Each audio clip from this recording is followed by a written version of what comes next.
The storm was closing in fast, tearing across the sky above the wide, forgotten fields of Thaddeus Gloomhart's old ranch.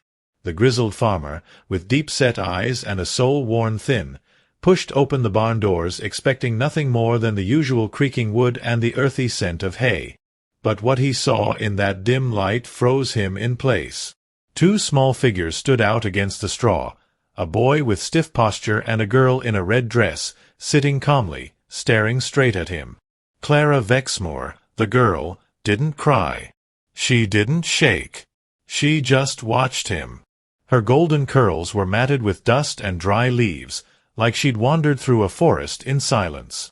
Beside her stood Eli Vexmore, her older brother, his expression unreadable. He didn't speak. Neither of them moved. They seemed almost like part of the barn itself, as if they had always been there. Even Thaddeus's horse, usually calm as stone, shifted nervously in its stall, snorting at the far wall like it sensed something that no one else could. Thaddeus knelt down slowly. He was a man used to long silences and the strange music of the land at night, but this felt different. "Are y'all lost?" he asked, keeping his voice low. Clara tilted her head.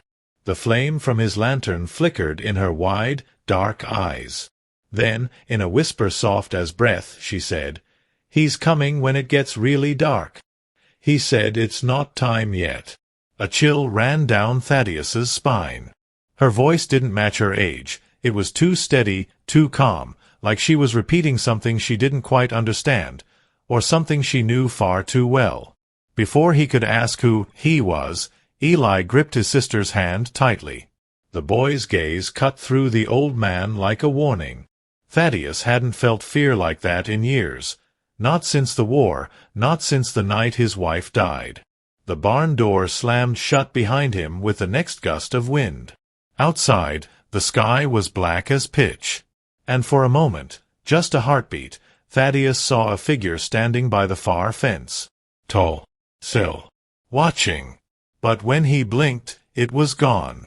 He turned back to Clara, who was now standing closer, barefoot on the straw. She tugged gently on the fabric of his shirt, leaned in, and whispered, "There's no point in running, Mr. Gloomhart. He's already here." Thaddeus Gloomhart didn't speak for a few seconds after the girl's whisper. The barn felt colder now, even though the wind outside hadn't changed. He slowly turned to scan the empty stalls again, as if hoping this was some strange dream. But the tension in the air was too real, too thick to ignore. Something about those children, the silence, the way they stood like they'd been through fire and walked out with shadows attached to them, didn't belong in the world he knew. Still kneeling, he tried again. "What's your name, honey?" he asked gently. Clara blinked once and answered, "Clara." "And your brother?" "He don't talk no more." Thaddeus glanced at Eli. The boy didn't flinch, just stared at the back wall like he was watching something only he could see. Thaddeus felt the weight of their presence settle on his shoulders. It wasn't just the kids, it was what they brought with them. Like a storm had crept inside the barn, and not the one outside. Thaddeus stood, brushing the dust from his jeans. "All right. Y'all come inside. Let's get some light and food in you." Clara didn't move. She looked at the barn door, then back at him. "He doesn't like lights," she said. Thaddeus frowned. "Who is he, Clara?" She didn't answer this time, just turned and took her brother's hand. They followed him out into the night. The porch light of the farmhouse flickered weakly, as if resisting something unseen. Thaddeus opened the screen door and let the kids in first. The house was simple. Old furniture, faded pictures of a woman long gone, and the lingering scent of pine cleaner and lonely dinners. Clara sat quietly on the couch, her bare feet swinging above the floorboards.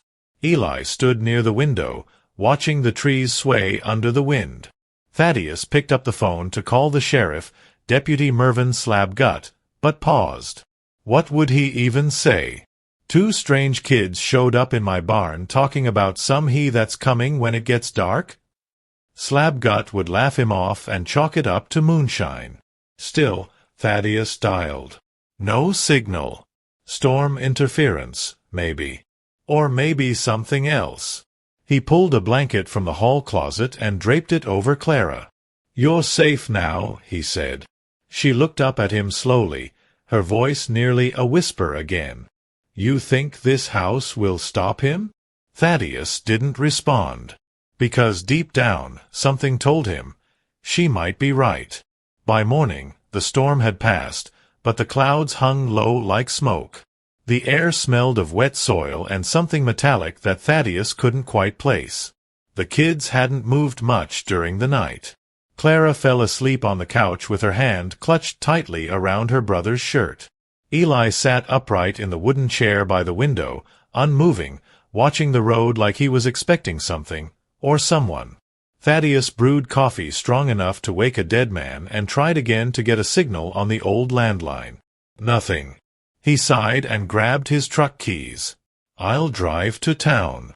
Be back in an hour," he muttered to himself. He glanced at the children. "You two stay inside. Lock the door." Clara, without turning her head, said softly, "Locks don't matter to him." Thaddeus didn't respond. He just shut the door and hoped to God that whatever the girl meant by him, it wasn't real. The drive to town was uneventful, save for the feeling that every fence post along the road was watching him. When he reached the station, Deputy Mervyn Slabgut was already leaning back in his squeaky chair, sipping from a cup labeled "Coffee First, Questions Never." Slabgut was round in the middle, thin on top, and always 2 words away from a heart attack. Thaddeus didn't like the man, but he needed help. "2 kids showed up at my place," Thaddeus began. Slabgut raised an eyebrow. "Yours?" "No, just appeared in my barn. Middle of the storm. No idea how they got there." Slabgut leaned forward. "Names?" "Clara and Eli Vexmore." Slabgut's expression changed. His hand froze around the cup. "You sure that's what they said?" "Clear as day." "Why?" Without a word, Slabgut opened the bottom drawer of his desk and pulled out an old, dusty file. He tossed it onto the desk between them. The tab read, "Vexmore, 1979, closed/unsolved." Thaddeus stared at it. "What the hell is this?" "Thought that name sounded familiar," Slabgut muttered. "Couple by that name, real odd folks, lived out near Ash Hollow back in the day. Had 2 kids. Went missing in the middle of a thunderstorm. Bodies were never found. Just gone." Thaddeus's stomach turned. That couldn't be right. The kids in his house weren't ghosts. They were breathing. Real. Solid. But then he remembered what Clara had said the night before. "He's already here." And for the first time, Thaddeus wondered, what if they weren't running from someone, but bringing him with them?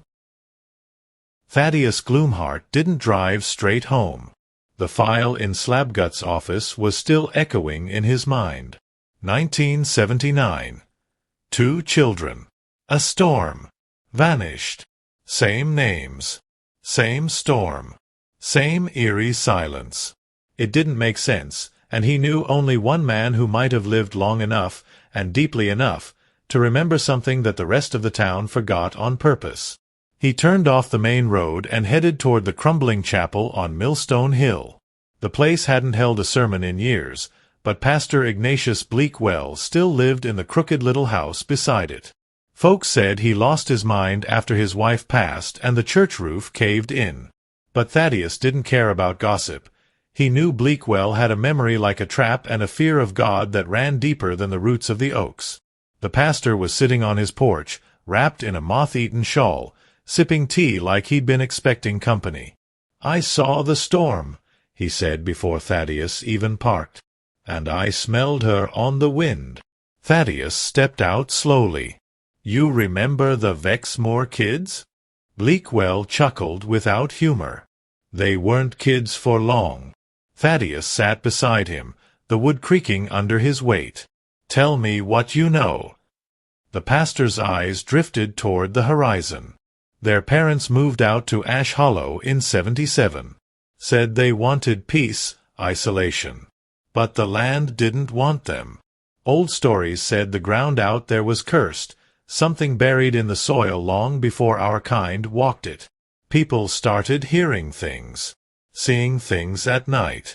Livestock would vanish. Doors would be wide open in the morning. He paused. Then the storm came. The house was torn apart. Everyone gone. But some say something stayed. Thaddeus felt a knot tighten in his chest. Stayed. Bleakwell nodded. The kind of thing that don't need to knock before it comes in. It follows bloodlines. Names. You bring one back, you bring it too. And if those kids are who you say they are, you didn't find them. They found you. Thaddeus stood abruptly. You think I'm cursed now? Bleakwell's gaze sharpened. No. I think you're in the middle of something that never finished what it started. The sun was beginning to set behind the trees as Thaddeus pulled back onto the dirt road. For the first time in decades, he gripped the steering wheel like a man who didn't trust the dark. And when he finally got home, the porch light was off. The front door was open. And Clara was no longer on the couch. Thaddeus Gloomhart's boots hit the porch with a thud that echoed louder than it should have. The wind had picked up again, but it wasn't cold, it was heavy. Like the air itself didn't want to be breathed. The front door, which he clearly remembered closing that morning, was wide open, swaying slightly on its rusted hinges. He stepped inside, calling out, "Clara? Eli?" No response. Just silence. Not the peaceful kind, the kind that settles over a room like something's watching you from the corners. The couch was empty. The blanket he'd wrapped around Clara lay crumpled on the floor. Eli was still there, standing at the same window. Same stiff posture. But when Thaddeus approached, he realized something had changed. The boy's hand was bleeding. A thin, steady stream dripped from his palm to the hardwood floor. Thaddeus knelt. "What happened, son? Did someone come in?" Eli didn't speak. He didn't even blink. His eyes were locked on the tree line beyond the field, as if he was waiting for something to come out of it. Thaddeus followed his gaze but saw nothing, just shadows stretching in unnatural ways. The barn door in the distance was wide open too. And in that moment, Thaddeus felt it again. He wasn't alone in that house. He stood quickly, grabbed his shotgun from above the fireplace, and moved room to room. Bedroom, clear. Kitchen, quiet. Back porch, empty. But then, from deep inside the hallway, came a sound so faint he almost thought he imagined it, a soft humming. A child's voice. Familiar. Haunting. It was Clara's voice, singing something low and wordless. He followed it. The humming led him to the door to the basement. It was cracked open just enough to let the darkness leak out. He hadn't been down there in years. Nobody had. It was where he kept things that belonged to his late wife, boxes of old letters, photos, the blanket she'd sewn before she died. That place held ghosts of its own. But tonight, there was something new waiting. "Clara?" he called, stepping down the first stair. The humming stopped, and a voice, no longer Clara's, whispered back, "She's not the one singing any more." Thaddeus froze. Above him, the lights flickered once, then went out. Below him, something moved in the dark. The stairs creaked under Thaddeus Gloomhart's weight as he descended into the basement, shotgun gripped tightly in both hands. The darkness seemed thicker than it should have been, not just the absence of light, but a living, breathing thing.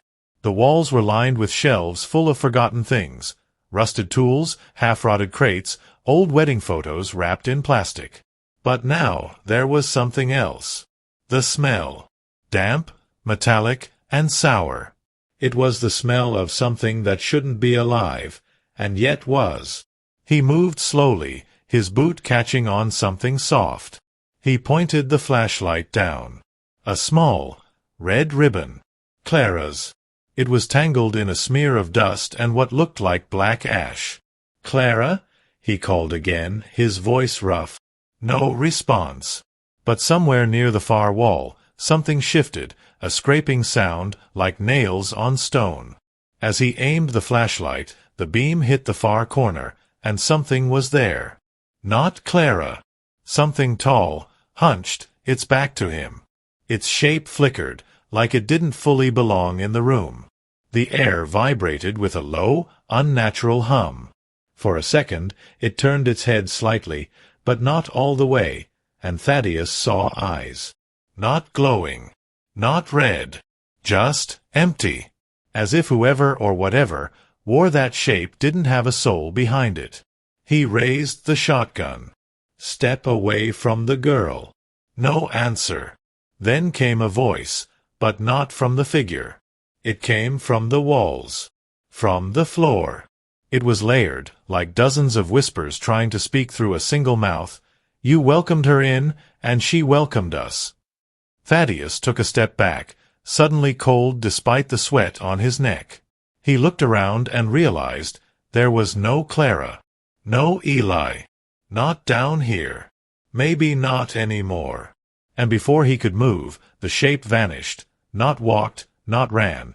Just blinked out of existence, leaving only silence and the red ribbon on the floor. He ran back up the stairs 2 at a time, heart pounding. The living room was empty. The window was shattered. Eli was gone. The wind howled through the broken glass like a scream, and carved into the floorboards, just below the couch, were 4 words, deep jagged, burned into the wood, "She let him in." And Thaddeus realized the storm wasn't outside anymore. It was inside, and it had a name. By sunrise, Thaddeus Gloomhart hadn't slept. His hands shook, not from fear, but from the realization that fear was no longer useful. Something else had taken hold, something colder. He sat at the kitchen table, staring at the burned words on the floorboards. She let him in. He'd scrubbed at them with steel wool, bleach, even a crowbar, but they wouldn't fade. It was as if the house itself refused to forget. He needed answers. Not from pastors. Not from the law. From records. From facts.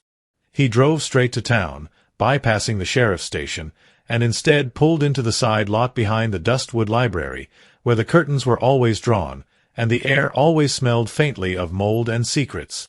Inside, among stacks of decaying files and dusty genealogies, sat Marjorie Splint-Crackle, wearing 3 scarves, 2 pairs of glasses, and one expression, mild annoyance. "You're 3 decades late to be asking about the Vexmoors," she muttered, not even looking up. "You know who I am?" Thaddeus asked. "I know you're the only man crazy enough to live on cursed land and call it retirement," she replied. Then her voice lowered. "And I know that name showed up in the archives again. That's not supposed to happen." She pulled out a leather-bound register, one he had never seen before, locked behind a cage labeled Restricted. She laid it gently on the table and opened it to a page dated October 2nd, 1884. The heading read, Vexmore Family, record sealed by order of Reverend Drexler, due to incident at Hollow Well. Below it, a passage was underlined in red ink. When the child of the bloodline is named Clara, the door will open once more. She will not know she opens it. Thaddeus sat back, ice in his veins. "She's not the first Clara?" Marjorie shook her head slowly. "No. And every time a Clara Vexmore is born, something comes with her. Something older than this town. Maybe older than time. You think you're protecting those children, Thaddeus, but what you're really doing is feeding it." "Feeding what?" Her eyes met his, hard, knowing. "The thing that doesn't knock." Thunder rolled in the distance again, though no clouds had formed. He stood up too quickly, knocking the chair over. He didn't say goodbye. And as he reached his truck, he saw it, a small, red ribbon tied to the antenna. It hadn't been there before. The drive back to the farm felt longer this time, though the road hadn't changed. Thaddeus Gloomhart kept glancing in the rearview mirror, not because he thought someone was following him, but because he felt like someone was already in the truck. The red ribbon on the antenna flapped in the wind, tapping the windshield every few seconds like a ticking clock. It was a reminder, not of Clara, but of whatever used Clara to find its way back. He pulled into the driveway and killed the engine. The house looked wrong. Not broken, not damaged, just off. The porch light was still out. The barn door, again, wide open. He stepped out slowly, shotgun in hand, boots crunching across gravel. The silence was unnatural. No birds. No insects. Even the wind had gone still. As he approached the front door, he noticed something scratched into the wood, just below the knob, already inside. Inside, everything was untouched. Furniture in place. Coffee still in the pot, now cold and black as oil. But the air was heavy, like the house was holding its breath. Thaddeus moved through each room calling out, "Clara? Eli?" But he already knew they wouldn't answer. It wasn't until he entered the hallway that he saw the boy again. Eli, standing perfectly still, back to the wall, eyes wide open, but hollow, like a doll with the soul sucked out of it. Thaddeus knelt beside him. "Eli, where's your sister?" The boy finally spoke. One word, the first and last he would say. "Gone." Then he blinked, slow and deliberate, and collapsed to the floor like a puppet whose strings had been cut.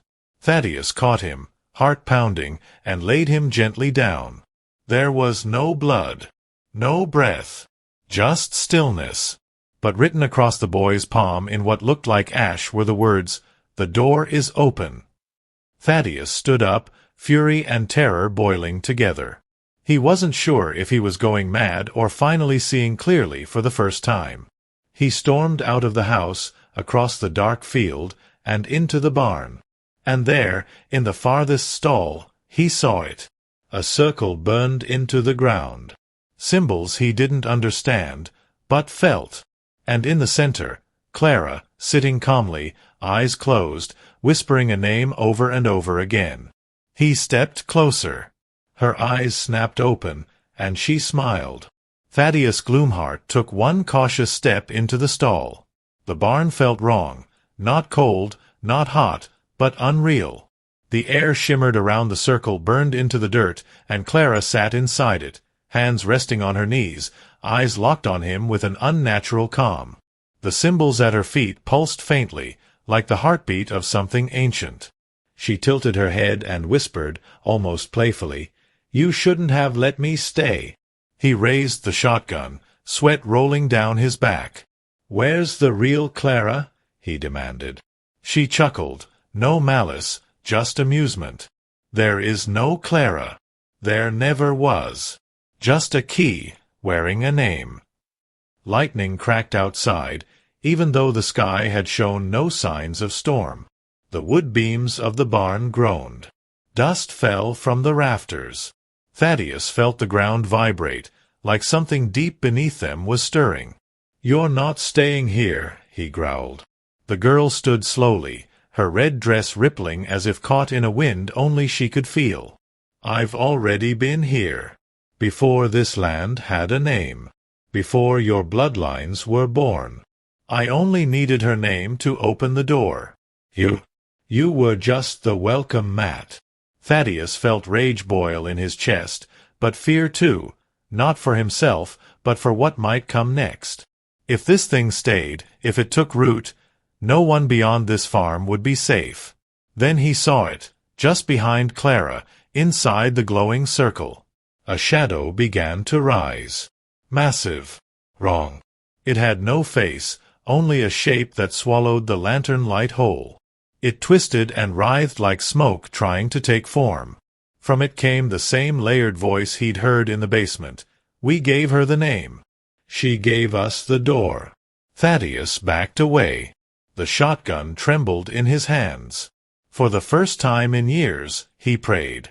not to be saved, but for the strength to do what needed to be done. He stepped forward and spoke directly to Clara, or what remained of her. "You can take me, but you're not leaving this farm." The thing behind her laughed. Clara smiled. "You'd give your life?" "No," Thaddeus said. "I'll burn this place to the ground." He dropped the lantern at his feet. The flames caught instantly, roaring to life with unnatural speed. The circle flared, the symbols screaming in light. Clara didn't move. Neither did the shadow. They just watched him as the fire surged upward, consuming everything. And in the roar of flames, Thaddeus Gloomhart whispered, "Not in my soil." By morning, there was nothing left but blackened soil and charred bones of what had once been a home. The fire had spread to the house, the barn, even the fields. Nothing survived, except the old stone well at the edge of the property. It stood untouched, surrounded by a perfect circle of scorched earth. The sheriff, Deputy Slabgut, and a few volunteers found what they could, but there wasn't much to explain. Thaddeus Gloomhart was declared dead. No remains were recovered. Just his hat, found near the well, and a single red ribbon, tied to the pump handle. Weeks passed. Then months. People stopped asking questions.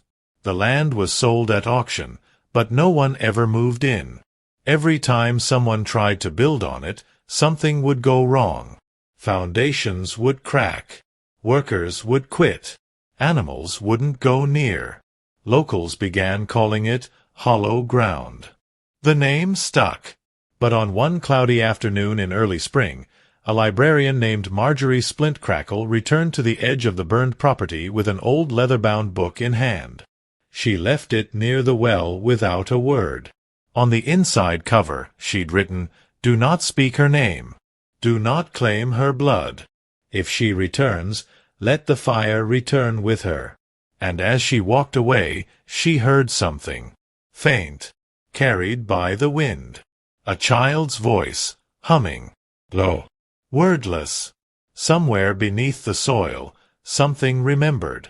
And far beyond the treetops, where the smoke had once risen, the clouds began to darken again.